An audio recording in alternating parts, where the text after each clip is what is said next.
Hi, I'm Jeanette Roche. This is Bridge City News. Here are some of the top stories we've been following. White smoke pours from the Sistine Chapel chimney, signaling a new pope is elected to lead the Catholic Church. And for the first time in history, it's an American who will wear the white cassock. Robert Prevost takes the name Pope Leo XIV. Plus, today, members of the armed forces and political leaders commemorate the 80th anniversary of the end of the Second World War in Europe. Your nation, your province, your southern Alberta. From the heart of Lethbridge, it's Bridge City News with Jeanette Roche. Thanks so much for joining us. A new pope has been elected to lead the Catholic Church, and for the first time in history, he's an American. Earlier today, the crowd in St. Peter's Square erupted in cheers as white smoke poured from the Sistine Chapel chimney, signaling that at least 89 votes of the 133 cardinals participating in the conclave to elect a successor to Pope Francis was complete. The 267th successor to St. Peter's name is Robert Prevost. According to Tricia Thomas of the Associated Press, she's the Vatican reporter there. Shortly following the vote, she says the new pontiff likely retired to what is known as the Room of Tears, just behind the Sistine Chapel, where there were 3 white cassocks waiting for him, small, medium, and large. And after his fitting, he made his first public appearance and imparted a blessing from the loggia of St. Peter's Basilica. This moment in the Vatican is so historical because the conclave has long vetoed even the idea of an American pope. Here is more with the Associated Press. The idea of an American pope has long been taboo, given the geopolitical power already wielded by the United States. The Chicago-born Cardinal Robert Prevost has extensive experience in Peru, first as a missionary and then archbishop, and he is currently prefect of the Vatican's powerful dicastery for bishops, in charge of vetting nominations for bishops around the world. Francis clearly had an eye on him for years and sent him to run the Diocese of Chiclayo, Peru, in 2014. Y a todo el pueblo redimido por ti. He remained in that position until 2023, when Francis brought him to Rome for his current role. The 69-year-old is also president of the Pontifical Commission for Latin America, a job that keeps him in regular contact with the Catholic hierarchy in that part of the world that still counts the most Catholics. I've been a missionary my whole life, and I was working in Peru, but I am American. In addition to his nationality, Prevost's comparative youth could count against him if his brother cardinals don't want to commit to a pope who might reign for another 2 decades. Reaction here in Alberta to the new pope has been one of excitement. Bishop William McGrattan from the Roman Catholic Diocese of Calgary says he spent time with Pope Leo when he was head of the dicastery for bishops. I found him to be very sensitive. I would say it a person who listens first before speaking, one who sort of asks questions in order to be able to really appreciate the context of maybe the issues that you're presenting. And I really found in him a sense of justice, really wanting to make sure that whatever that situation you were talking about and discussing, what was the right thing, what was the justice that needed to be either addressed or supported. And I guess the last thing is that a very quiet man, but very somewhat humble in his demeanor. And I found that always in individuals somewhat inviting, that there is a bit of a mystery, there is a sense of depth to the person, and that I hope that the world will begin to see this as he begins his pontificate. Pro-life supporters are gathering in cities across the country this week for the annual March for Life. The Association for Reformed Political Action is holding rallies and marches today in Ottawa, Regina, Edmonton, Langley, and Victoria, BC.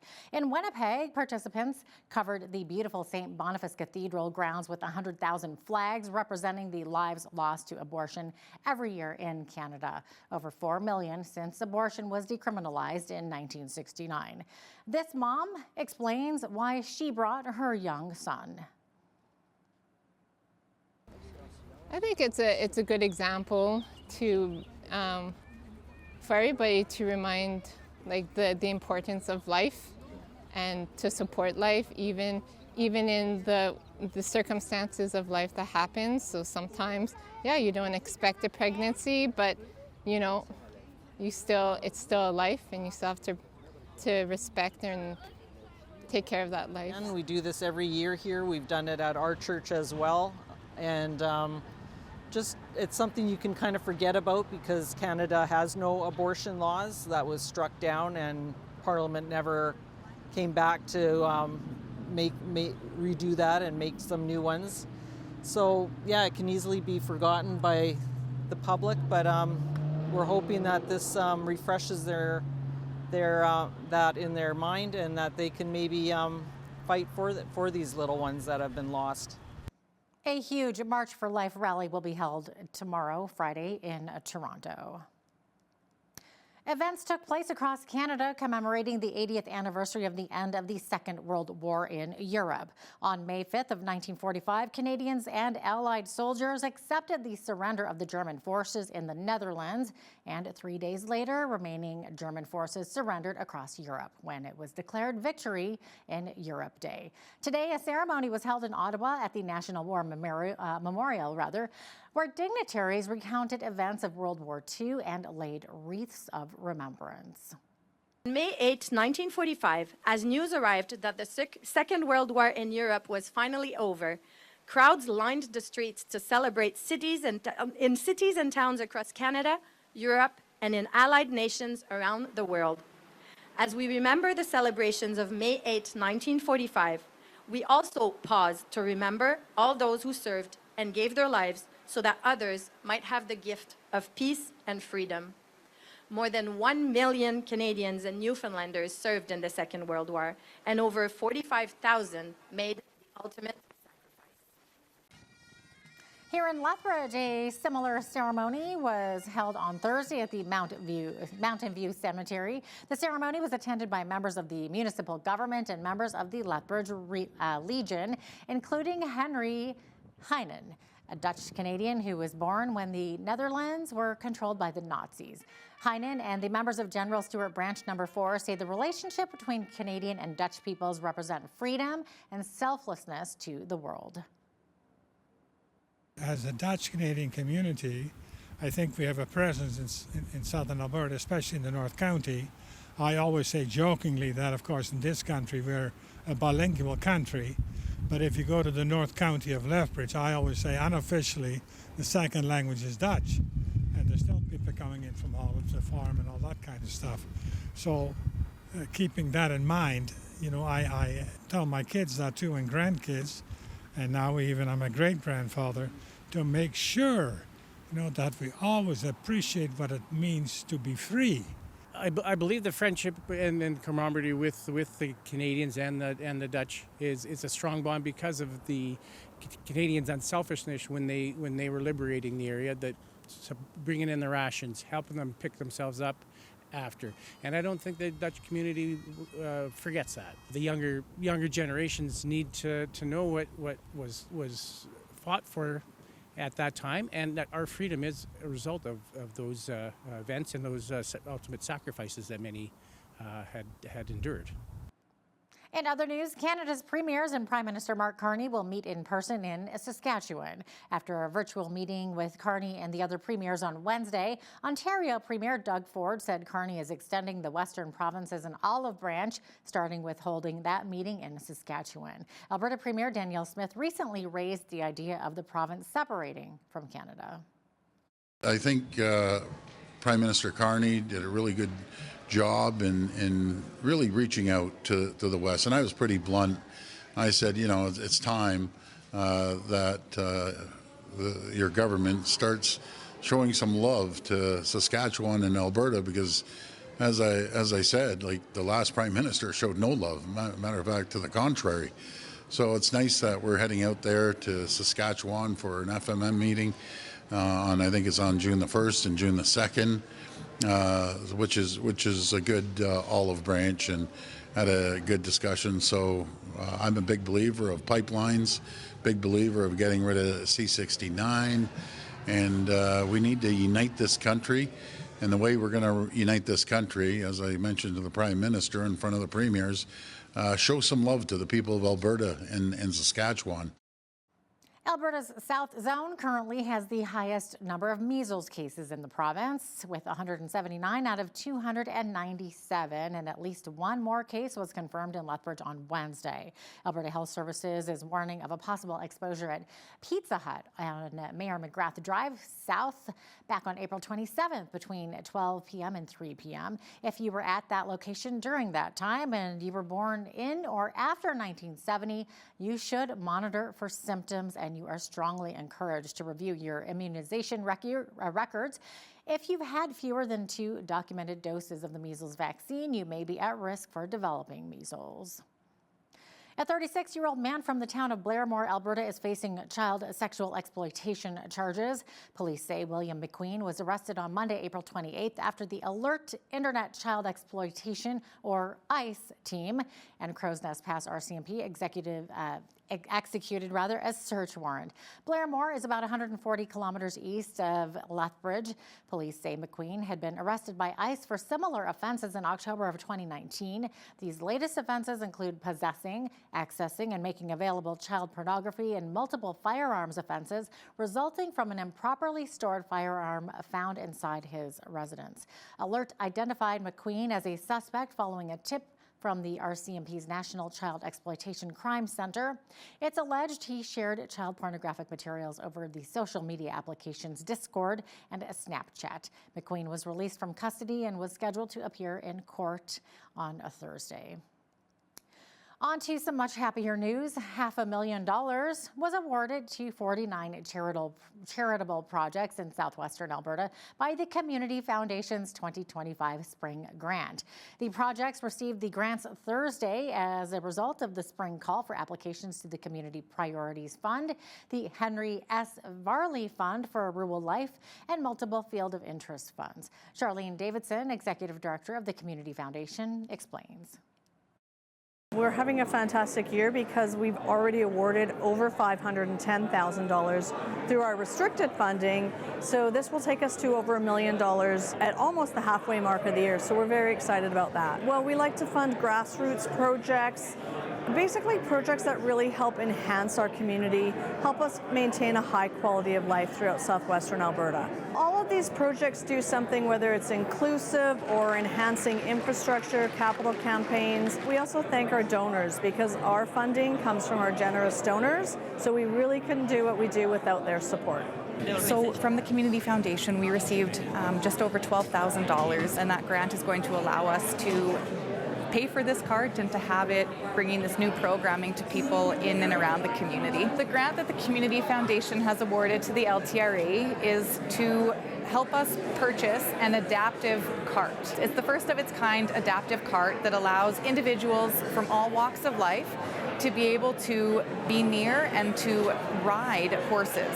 So right now out at the farm we have a wonderful therapeutic riding program, but unfortunately there are limitations and barriers that prohibit and impede certain individuals from being able to ride. If people are wheelchair users, they may not be able to ride horses in a traditional way.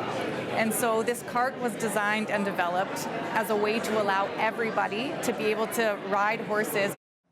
I would love to see that cart in action.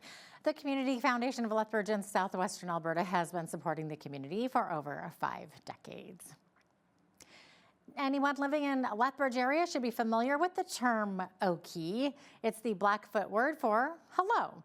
Downtown Lethbridge installed a new sign displaying the friendly salutation. This public art piece located in Festival Square celebrates Blackfoot culture. Sarah Amies, Executive Director of Downtown Lethbridge BRZ, says the downtown area doesn't have many signs like this, and since this area is frequented by people from both the community and outside of it, the goal is to ensure people feel welcome and embraced. It is a beautiful visual representation of the message that we want to convey to everybody who visits the downtown. It brings us just that much closer to a form of reconciliation. It honors our deep history. It honors the roots of the Blackfoot Nation within the lands that we're living and working on today. And it's been designed by Wayne Prevost, who is an Indigenous artist. He has depicted the smoke from a smudge. A smudge is basically a daily blessing where you set your intention for the day. And he actually used charcoal from an actual smudge. The design also features feathers and local landmarks incorporating Blackfoot cultural elements like coal and the Lethbridge Viaduct. Did you purchase your McHappy meal today? McDonald's nationwide are celebrating the 31st annual McHappy Day. 10% of all sales will go towards the Ronald McDonald House, and 75% of those earnings in the region will support the Family Center here in Lethbridge. McDonald's in Lethbridge say that McHappy Day often garners the support of local leaders and community initiatives. It's fun. We have so many local representatives, council members, police, fire who come out every single year and support us, support the initiative, and they've told us it gives them a lot of energy and it's a great way for them to give back, and they come every year and they knock on our door saying, when is the next McHappy Day? The staff love today. It's a great day for us to get together, and it's a little bit different for us because every day we serve guests, but today we serve guests with a little bit of charity on the side, and we get to help support something that I think is near and dear to all of us. So it really gives us that extra energy today to smile a little bit more and connect with our guests a little bit better. And yeah, we love today. Last year, McHappy Day raised over $8.9 million across Canada. It's definitely a reason to be happy. Turning our attention to weather and the environment, more people had to flee their homes today as wildfires raged in eastern Newfoundland. A local resident says about a dozen homes are destroyed in a clutch of rural communities along the western shore of Conception Bay, about 45 kilometers northeast of St. John's. Meanwhile, Manitoba is hoping to curb the risk of more wildfires by tightening restrictions in some areas. The province says there's a high risk of fire danger due to a lack of rain and rising temperatures. No risk of wildfire here in southern Alberta. In fact, it was a beautiful sunny day, feeling more like summer than spring, and those beach-like temperatures will continue for the next few days. I'll be right back with the full weather report.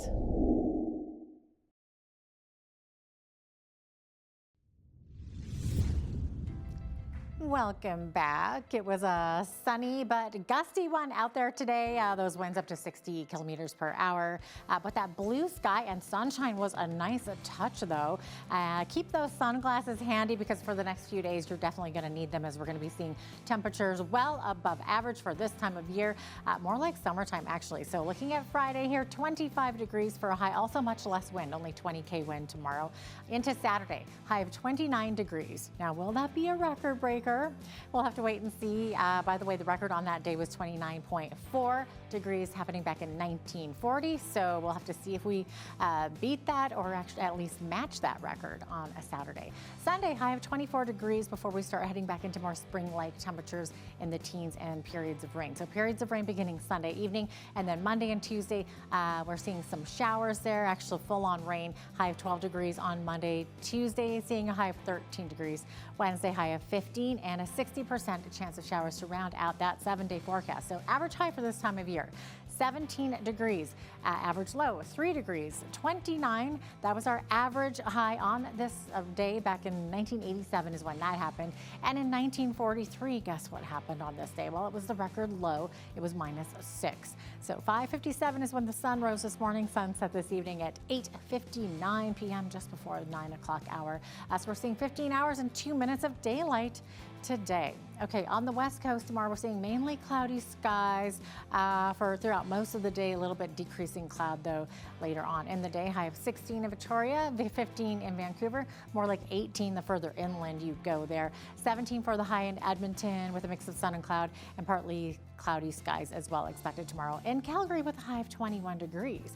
As we look into the rest of the prairies, Saskatoon seeing increasing clouds at 19 for the high there. Regina seeing a decrease in clouds, actually getting more sunny as the day progresses, high of 23.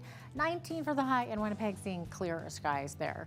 Looking to the central part of the country, Toronto, high of 16 degrees with partly cloudy skies, mainly overcast in Ottawa tomorrow, high of 11.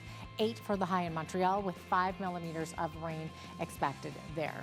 Now, as we look into Atlantic Canada, we're seeing a mix of sun and cloud for most of these cities here, including Fredericton, which is high of 14 degrees. Now, Halifax and Charlottetown both seeing a fog retreating into the coast early in the morning. 15 for the high in Halifax. Could see some showers there. 8 for the high in Charlottetown, a mix of sun and cloud, and 40% chance of drizzle in St. John's early in the morning, and then also seeing 20 to 40 kilometer per hour wind gusts with a high of only 5 degrees. So there you have it. That is your forecast. The Bank of Canada says the trade war has rattled financial stability progress, creating higher risks overall. The central bank has released its latest financial stability report, saying that in the near term, the trade war could cause further market volatility, while trade-exposed workers could see layoffs and financial strain. A prolonged global trade war would have severe economic consequences. It would reduce growth and increase unemployment. This could, in turn, have important ramifications for the financial system. With debt still at high levels, some households and businesses may be unable to keep up with payments. If loan losses occur on a large enough scale, banks could cut back on lending in response. This would exacerbate the economic downturn and put more pressure on businesses and households. British Columbia Premier David Eby says resolving the softwood lumber dispute could create momentum for a larger trade agreement. Eby says he and several other premiers made that point to the Prime Minister during their virtual meeting yesterday. Canada and the U.S. have been without a softwood lumber deal since 2015, and BC softwood lumber exporters currently pay duties of 14.4%. The U.S. has collected $10 billion in duties so far, but that money is legally locked up while Canada challenges the tariffs as unjustified under the Canada-U.S.-Mexico agreement. Now here is a look at today's markets. The TSX was up 92 points to 25,254. The Dow was up 254 points to 41,168. The S&P 500 was up 32 points to 5,663. And the Nasdaq was also up 189 points to 17,928. West Texas Intermediate oil was up $2.17 to $60.24 US per barrel. Natural gas was down 1 cent to $3.61 US. Gold was down $79.30 to $33.0210 US an ounce, and silver was down 19 cents to $32.33 US an ounce. Feed wheat is at $8.84 per bushel, barley is at $6.92, canola is at $15.83, and corn is at $7.87 per bushel. Live cattle June contract was up $172 to $214.25. Feeder cattle May contract was up $302 to $297.47, and lean hogs May contract was up 50 cents to $90.65. And the Canadian dollar was even over the past 24 hours and currently sits at 71.80 cents US.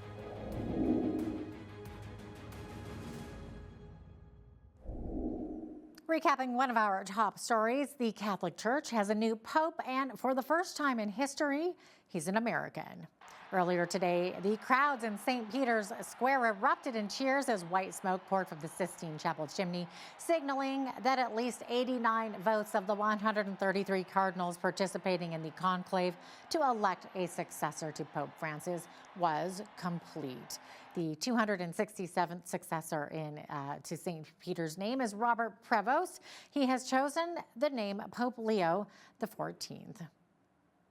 Farming plays a vital role in Canada's economy. Ken Coles, Executive Director of the Farming Smarter, gives us the lay of the land and what it takes to farm in southern Alberta. That is coming up next. Also, when you see news happening in your community, be sure to send us an email at info@bridgecitynews.ca. You can also visit our website or our YouTube page anytime to check out more of our stories and our interviews.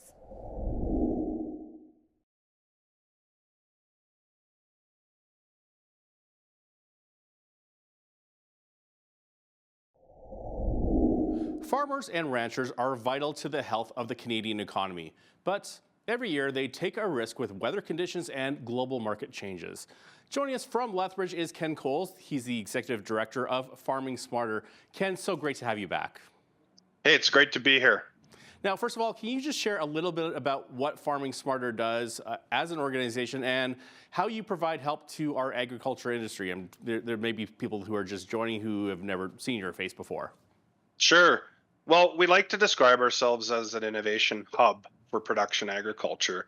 So we're trying to help all of those people that are involved in advancing either technologies or new crop types and anything to do with actually growing crops. We want to help them do it better, and we support that through unbiased scientific research. That could be both small plot, in the field type research, as well as on farm, scalable type things. So we're hoping to build resilient farms and keep farmers profitable and sustainable.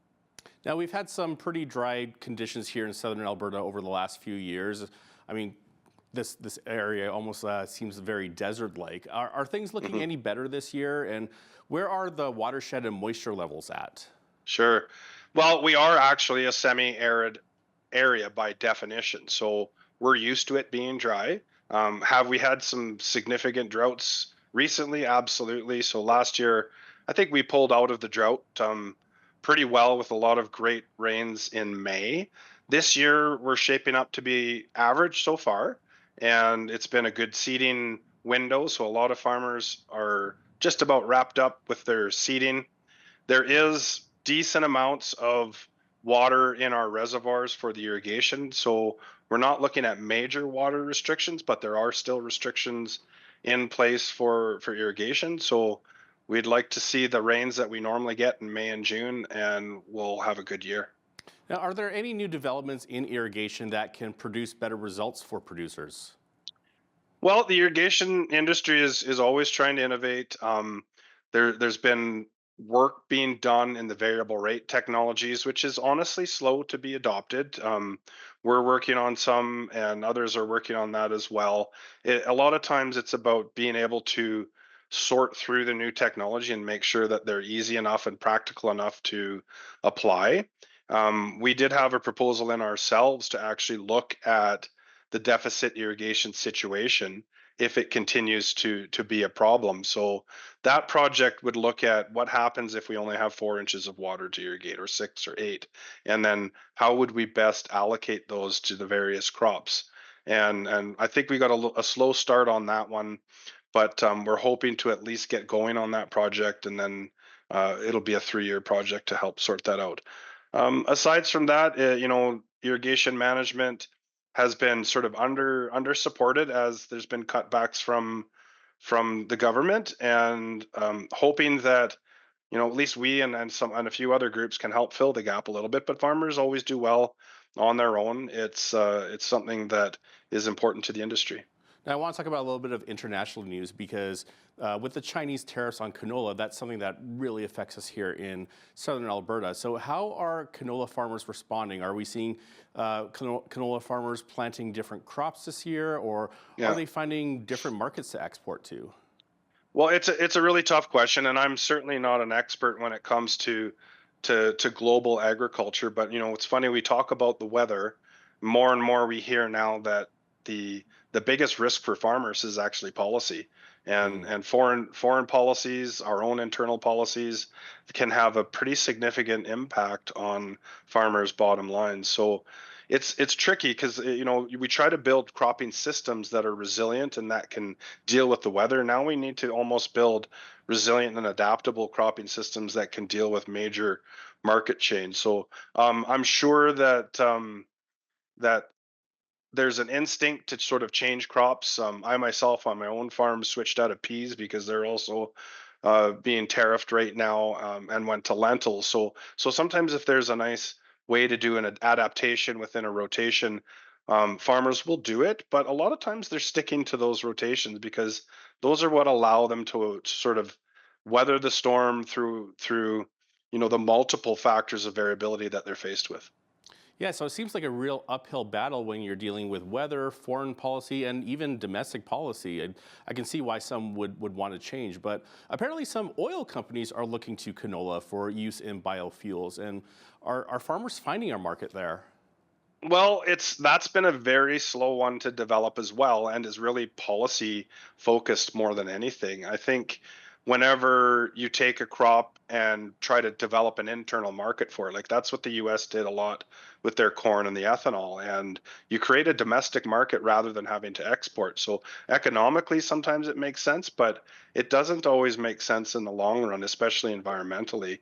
The biodiesel thing in canola, there's sort of the ethics behind it. Do we literally want to burn crops when we're producing food? So there's that food versus fuel debate. But there's also sort of when there's damaged crops, and that you can produce them. So the biofuel industry has been fairly slow to develop. However, when states like California implement policies that require a certain amount of biofuels, that's an instant market. So then businesses will respond. Now, I understand that much of the fertilizer that farmers need is imported from the U.S. I assume that tariffs will eventually drive prices up, but what are the buying options for our farmers, especially when our neighbors to the east are large exporters of potash? That's right. Again, not an expert in the field. We're more about how do we grow the crops here in southern Alberta. But I did have a chance to catch up with Dr. Regis Karamanis, who's been doing a little bit of work with us and has a career in the fertilizer industry. The biggest concern for Canada is that we no longer produce any phosphorus fertilizer. So we rely heavily on the US and I think Morocco, he said, as far as importing phosphorus fertilizer. So that's a bit of a challenge. I understand that a lot of the fertilizers come into the New Orleans port and then they're brought up to here. So if we can find trade partners that will ship to different locations, then that might be a strategy on the phosphorus front. On the nitrogen fertilizer, most of our urea is actually produced in Canada. So we're in pretty good shape as far as being able to produce that fertilizer. And then we're the king of potash. So potassium fertilizers, we actually export a lot of that. So that's wherever we're exporting, I think the tariffs are probably hurting our businesses more than anything. And I think the reality is that we don't dictate prices, regardless of whether we produce them here in Canada or not. It's global markets that will dictate the prices to farmers. Now, have there been any innovations in how to best apply fertilizers and what types of fertilizer to use to get better results? I mean, obviously, like potassium is not a concern for us. Yeah, potassium isn't, because our soils are quite rich in it. We have new soils from the glaciation period. They're pretty rich in potassium. However, the innovations have been more on the industry side. We don't really tend to have a lot of public work or being done on fertilizers.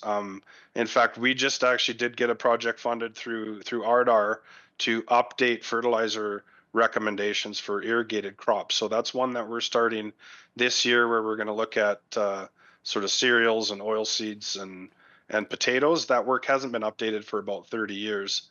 And I think that it's important that we do continue to make sure that we're using fertilizers as efficiently as possible. Now, when every dollar counts, ag producers need to be as efficient as possible. And we saw on your websites, there was an article on some innovative ways to put the dryland corners to good use in an irrigated field. So can you share a little bit about that? Yeah, that's an interesting project. Again, another one funded by ARDAR just recently. So this will be the first year of the project. And it kind of just stems from conversations with farmers. Irrigated farmers, of course, use pivots, and not a lot of them actually have the fancy swing arms that will reach out and get those corners. So there's a lot of dryland corners that end up not being managed very effectively. So the whole point of that project is to really sort of survey the landscape and what are farmers doing to manage them. Like the one farmer that actually spurred the idea for the entire trial said to me, man, I wish he didn't have to deal with the dryland corners because they're just full of the glyphosate tolerant kochia weeds. He's focused on his high value irrigated crops, and these corners are sort of just almost a nuisance and a loss. So we're hoping that maybe we can, and on the flip side, other people are starting to irrigate their dryland corners. And so there's all these different management approaches. the point of the project is to sort of survey what's being done, give a bit of an evaluation, and see if there's some better opportunities to deal with that land. Now, what about specialty crops? Are there any specialty crops that farmers are turning to that are getting a better return?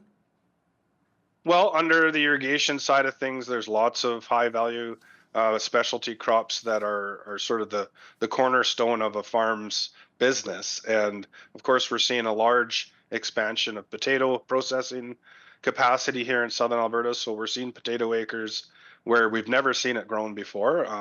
That's a pretty significant high value expansion. Seed canola is tremendously valuable here in southern Alberta as well. So we've got major companies that are established up doing their hybrid seed production in southern Alberta.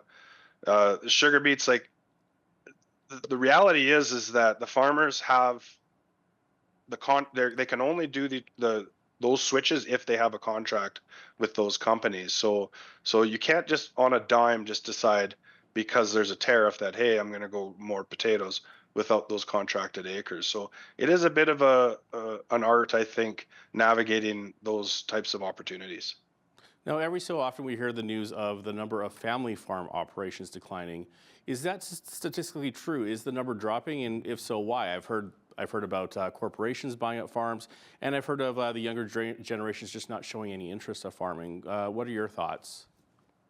Well, I think the stats are true. There's been definitely a reduction in the number of farms total as they get larger and larger. I mean, the amount of land that would be needed to sustain a family keeps increasing as well. It's not to say that there aren't family farms out there. It's just the sheer number of them have been reducing. As far as the interest in farming, I think that's shifted a bit. I think that there's a lot renewed interest and excitement about agriculture. In fact, even here at Farming Smarter, we hire, I think, somewhere around 15 summer students each year. And a lot of times we're hiring students that have no background in agriculture. Last year alone, we had 3 students that fell in love with it by working here and switched their career paths to agriculture. So I'm while there's still a need for more people in ag, I think that there's a lot of excitement around the opportunities. Well, that sounds really promising. And farming has also become a very high-tech business these days. Is there a measurable difference in success rates when you compare farmers who are staying up to date as compared with those who stay with the older and time-tested methods? Yeah, really good question. And that's a lot of what we deal with, right? Because innovation is risky. And a lot of times you can burn a lot of money, you can burn a lot of time trying to tackle new and bring in new sort of technologies and practices. That's a risky venture. A lot of what we try to do is de-risk that. So I also find that innovation isn't always about high tech. Sometimes you could take a low tech thing or really old process and apply it in a different way. And then to me, that's innovation, as long as it provides value to the farm. So I've seen both. I've seen, very successful innovative farms that are trying absolutely everything under the sun, and I've seen very successful low-tech farms, but they're still innovative in my view because of the way they're taking it on. So it's a good mix. So what would you say to farmers watching that are old school? Like, what do they need to change to become more profitable or sustainable? Well, if I could answer that, I'd probably have another job somewhere else making a lot of money. I always have a lot of respect for agriculture and the folks that have been in it for a long time, because it is a tough job. It's a risky job. I think it's a bit of an attitude, right? Like, sometimes you get burned trying new things, and that's why they've learned over the years not to be too adventuresome. But I mean, I think working with us is one way of dealing with that. So we can sort of try out things on a smaller scale. And come around to events and talk to, farmer to farmer networks are fantastic as well. But, obviously the next generation is doing that. Sometimes they get busy, managing their jobs too, but always having an open mind and open attitude and evaluate change. And not everything works, and not everything works every year. It's a really challenging situation, but I think having that learning positive attitude is the most important piece. Ken Coles is the Executive Director of Farming Smarter. Ken, thanks so much for your time today. Hey, thanks for having me. Have a good one.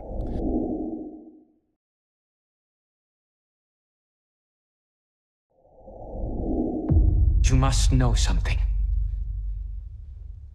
I do believe that Jesus is most likely the Messiah. Why do you believe that? I've seen too much. Then why are you doing this? I suppose I have not seen enough. My house shall be called a house of prayer, but you make it a den of thieves! By what authority are you doing these things? My own! We have a problem. Jesus operates entirely outside our jurisdiction. Woe to you, scribes and Pharisees! Stop this at once! The world is changing, and Jesus offers a vision to redeem it. He's not the Messiah! I want peace, just like you. If you go through with this, our alliance is over.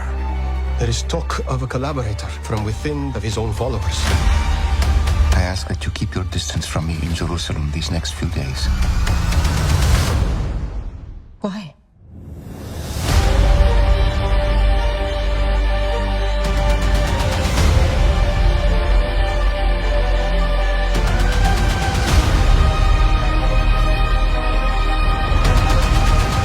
You serpents! How will you escape being condemned to hell?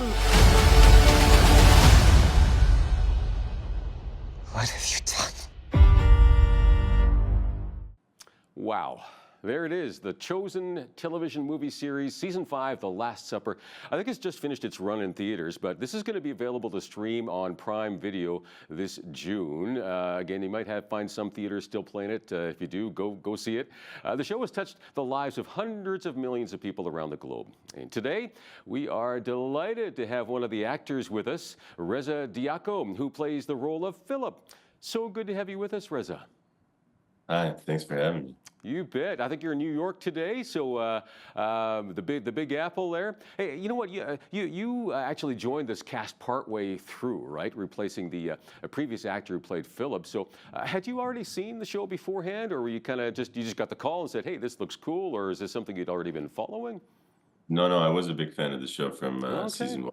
You know, it's yeah, it was very interesting, new take on the story of Jesus through a sort of historical drama lens, trying to you know, make the world really come to life through the human aspect of what all these characters are experiencing. So that was a very huge hook for me to be gripped. Yeah, and then it was kind of you know, my seeking to get on the show combined with divine intervention that led me to miraculously be on the show in season 4, you know, playing the second version of Philip. Okay, very cool. Well, what's it like to play the role of like a biblical character, like Philip, hanging around with Jesus, right? Has this impacted your own faith journey? You know, your understanding of who Christ is, who the disciples are, that sort of thing? It's impossible for it not to affect you, you know, while being a part of this show, because as an actor, I kind of feel very responsible to always let the material that I work with touch me and almost I always ask the question of what is this about beyond the narrative? You know, what's the backdrop? What's you know, behind the backdrop, and what is the transcendent, you know, core human messages that we can take from it? And so in that sense, I always tend to do that. I've been trained to search for that and make every scene about what is, you know, lifting up the story beyond the moment by moment, you know, character world and the storyline, which is entertainment for sure. In this case, of course, it was fascinating because this sort of source material we're dealing with is the Bible, and of course The Chosen was based on it, and a lot of the biblical material is also in the scripts, and that's something that was really touching because you're playing out these you know, true moments that are directly taken from the Bible, and then to reread the whole of the Bible, you know, for preparation, from a premise of really understanding an individual character of a Philip, and also look at the bigger picture of, you know, what is the bigger picture here? What are we trying to say? That was very impactful, and then to embody it gives you a whole different experience because now you're in there And of course, it's acting and performing, and I'm honored and Philip. But we are in there in the Last Supper trying to humanize, these individuals who were present in this iconic moment of time. So Yeah, it's a really unique opportunity you guys have. I mean, it is, isn't it? Any behind the scenes moments, kind of on set stuff that happens that has left a lasting impression on you during the filming? Any particular scenes that go, wow, I'll never forget that? Yeah, I mean, there's multiple, always. Every day in The Chosen is a new experience, and it's a profound experience. Um, and sometimes the weirdest things that you don't expect. So you have a mix, certain times it's more like you read the text of a scene, like in season 5, there's a scene where the disciples have just received the message of, the message is finally landing. I mean, Jesus has spoken very much metaphorically, but now it's like, okay, it's happening. And they're all there in sort of a conflicted chaos, where their almost personal journeys starts coming out, and their personal quarrels with the whole material, and you get to see a very profound interaction between all of them.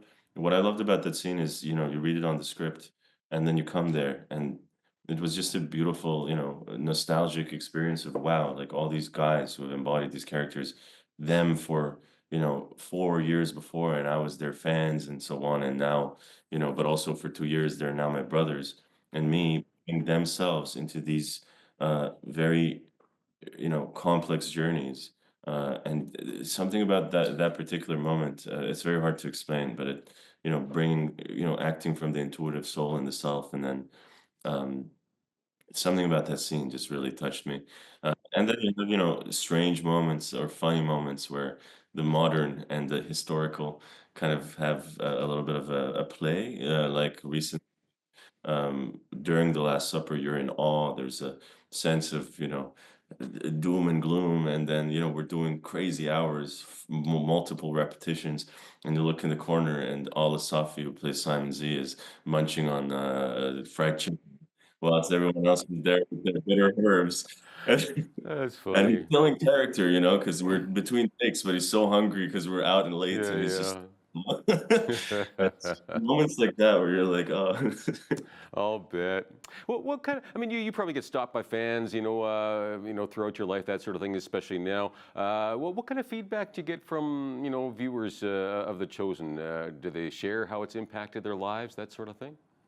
Oh, absolutely. It's been extremely humbling because I feel like now I have a full-on extended family globally across the world, the 400 million people, and they write to me on DMs. They tell me all sorts of Okay. stories.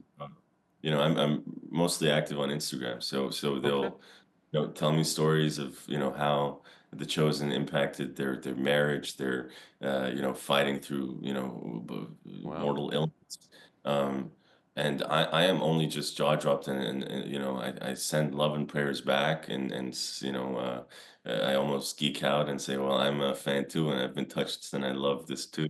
So that's amazing. And then there's others who are so humbling, and they watch the show and have been particularly supportive and so attuned to the fact that it might be kind of a challenge to kind of come in as a new Philip, and they're really sweet in their messages of really watching out and saying you were very good in this moment or this moment. Well, I mean, The Chosen just seems to make the, pages of the Bible just jump out. Becomes very real. And of course, there's some controversy around it, as the creator of the series, Dallas Jenkins, you mentioned. I mean, he does take some creative liberty, of course, adding all kinds of extra biblical storylines, individual characters, what they might be like, and so forth. We don't really know, of course, or we're just, putting it in there. And some people get upset about that. But, it's I don't know if you encounter any pushback on that when you're interacting with fans. To me, I think the controversy can be actually a good thing. It's making people engage, put some thought into it, ask some good questions about the Bible, about God. Well, absolutely. I mean, in terms of conflict and controversy, I mean, Philip particularly is sort of known as the one who's a little bit of a steady in the moments of conflict. And actually, in my personal life, I've learned that wherever there's conflict, if you stand your ground, there's actually an opportunity for dialogues and bridges. I personally haven't encountered a lot of those things. Dallas is a brilliant person who manages to navigate those turbulent waters. He's been very But gracious from what I've seen, and how he's handled that. Yeah. I think so too. I think he's very open-minded, and I think what's important is he tries to make sure that uh, you know he focuses on the storyline and the things he wants to say. So it's really yeah. I think he's doing amazing, and I think you're right that the conflicts are the birth of opportunity for growth all Yeah. around. Yeah, I mean, and it just makes people think and challenge some of those life's questions, right? I mean, what is life about? Well, short answer, according to Jesus, love God, love your neighbor as yourself, and you're on the right path, right? So tell us a bit about yourself. Reza, you I think are from a Persian background, but you're also Austrian, I think born in Switzerland. You traveled around the world. You've gone to a whole bunch of different schools. That's obviously influenced how you live life and how you do acting, that sort of thing, right? Absolutely, and I think it's interesting because it's kind of what you said about being okay with conflicts. I think when you go to new places, what it's taught me is to never stop asking questions and always keep an open mind. And if I have some level of comfort or known, I can go to a new place and adapt and learn and exchange. That's been like the biggest lesson to kind of summarize, and it's also impacted the way I work with my art because I think it's very much about an endless pit of curiosity around humanity and the ways that people live and the ways that the common themes and what makes us the same, and also kind of materialistic at the material level differences or cultural differences play a role in how people. Yeah, I appreciate that about you. I've saw a few other interviews that you've done, and you talk about that. I mean, yeah, this materialistic chasing that we do in life, and you're kind of going, I don't think that's what life is about, right? Less of that, and more, loving people. You studied psychology at university. You apparently love to help children, do some teaching as well when it comes to mental health issues. So do you actually sit down with kids like in a classroom setting, or how do you do that? I have a dream of setting up a therapy center for young people. It's very early day dreams. It's not materialized. I feel like at the moment I'm still information gathering and living life and trying to also mature. Okay. In the quest for that, on the quest for that, I've taken a lot of both theoretical experience of learning about psychology and child development. I've observed infants. And so on and so forth. So I understand the development of the child through the family. On the other end, I worked a lot with people who had, complex, psychosis, schizophrenia, complex Wow. cases where, and also people who were like suicidal for a couple of years. I was in London doing that. So it was very interesting and enriching because I always like to say that when you feel that you were stuck in the material, and there's no hope. I like to be there. I like to be there to remind that there is a new way and there's a way out that might not right at this moment be possible or existing, but going back to being open-minded and asking the questions and staying curious, to never stop with the hope. I love what The Chosen says Yeah. about to look up, to always look up. Now, again, season 6 is apparently already started filming, so we'll look forward to that coming out. I'm not sure when it's coming out, but you don't have any dates that you can share that way, right? You don't know when it's coming out. No. Right now we're still, 5 is coming out soon, and 6 is just filming. It takes a while for it to come out, for us to dry our tears. We're all gonna have a big. All right, yeah, Last Supper, season 5. It's going to be streaming in Prime Video this June, I guess. So thanks so much for being with us, Reza. Thank you so much for having me. Oh, Thank you bet. Reza Diaco, he plays the role of Philip in The Chosen. I'm Paul Arthur. Thanks so much for watching here today. Appreciate it.